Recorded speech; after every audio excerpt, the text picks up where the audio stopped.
श्री राधे कृष्ण प्यारे भक्तों, आशा करती हूँ कि आप सभी स्वस्थ और मस्त होंगे। हम इस चैनल पर हमारे प्यारे श्री कृष्ण लला की अद्भुत लीलाओं का श्रवण करते हैं और अधिक से अधिक आनंद उठाने की पूरी कोशिश करते हैं।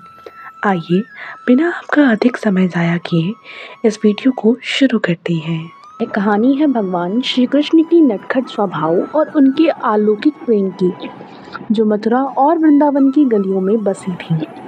यह वह दौर था जब श्री कृष्ण और गोपियों के बीच एक अनूठा रिश्ता था। गोपियाँ श्री कृष्ण से अतुलनीय प्रेम करती थीं और कृष्ण भी उन्हें प्रसन्न करने के लिए नई नई लीलाएं रचते थे। उन्हीं गोपियों में से एक थी कावेरी, जो अपनी भोली भाली और सादगी से सबका मन मोह लेती थी। कावेरी प्रतिदिन सुबह की पहली किरण के साथ उठती और अपने घर के कामकाज में लग जाती। वह दूध दूहती, मक्खन निकालती और फिर उस मक्खन को मटकी में भरकर दूसरों को बांटने निकल पड़ती। उसकी मटकी की खुशबू जैसे ही पूरे गांव में फैलती, बच्चे बूढ़े सभी उस माखन को चखने के लिए ललाहित हो जाते। लेकिन कावेरी को एक शिकायत हमेशा रहती थी, श्री कृष्ण की शरारतों की। कृष्ण के बाल सुबह स्वभाव और उनकी नटखट लीलाओं से वह बहुत तंग थी। एक दिन उसने सोचा, इस कृष्ण की शरारतें तो रोज ही बढ़ती जा रही हैं। मुझे तो माखन निकालने में पसीने छूट जाते हैं और ये आकर के सारा माखन चुरा ले जाता है। कृष्ण की शरारतों का सबसे प्रिय काम था माखन चोरी करना। वह रोज गोपियों के घर जाकर उनकी मटकी से माखन चुरा लेता था। कृष्ण की शरारतों से परेशान होकर कावेरी ने सोचा कि वह आज मटकी को इतनी ऊंचाई पर लटकाएगी कि कृष्ण तक वह पहुंच ही ना पाए। उसने अपनी मटकी को घर की सबसे ऊंची छत पर लटका दिया और जोर से बोली, देखती हूँ आज कृष्ण इस माखन को कैसे चुराता है। लेकिन कृष्ण कहाँ मानने वाले थे, उन्हें तो बस माखन चाहिए था। कृष्ण ने अपनी साथियों को बुलाया और एक साथ कई बच्चों ने मिलकर के एक सीढ़ियों का आकार बना लिया। कृष्ण सबसे ऊपर चढ़े और मटकी तक पहुंच गए। कावेरी ने अपनी आंखों पर भरोसा ही नहीं किया कि कृष्ण इतनी ऊंचाई पर लटकी मटकी को कैसे हासिल कर सकता है। कावेरी गुस्से में तमतमा उठी और बोली, अरे नटखट, तुम्हें शर्म नहीं आती क्या? मैं इतनी मेहनत से ये माखन तैयार करती हूँ और तुम हर बार अपने मित्रों के साथ आकर के उसे चुरा लेते हो।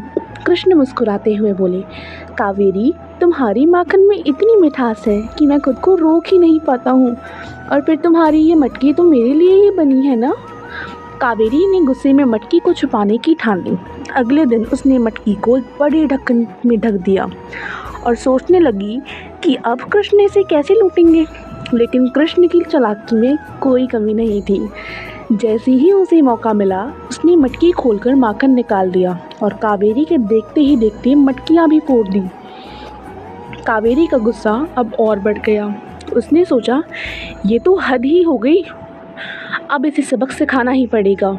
उसने गांव की अन्य गोपियों को इकट्ठा कर लिया और सब ने मिलकर कृष्ण को पकड़ने की योजना बनाई।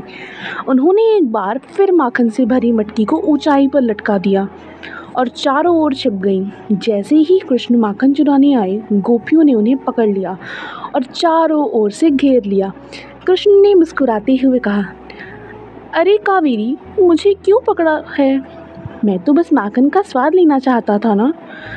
कावेरी ने हंसते हुए बोला, आज हम तुम्हें माफ़ नहीं करेंगे कृष्ण।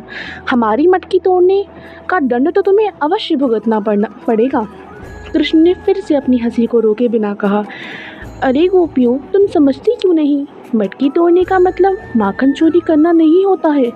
इसका मतलब है तुम अपने भीतर छिपे प्रेम को बाहर निकालो। मेरी माखन चोरी का उद्देश्य यही है कि तुम सबके भीतर जो प्रेम, दया और ममता का माखन है, उसे मेरे साथ साझा करो।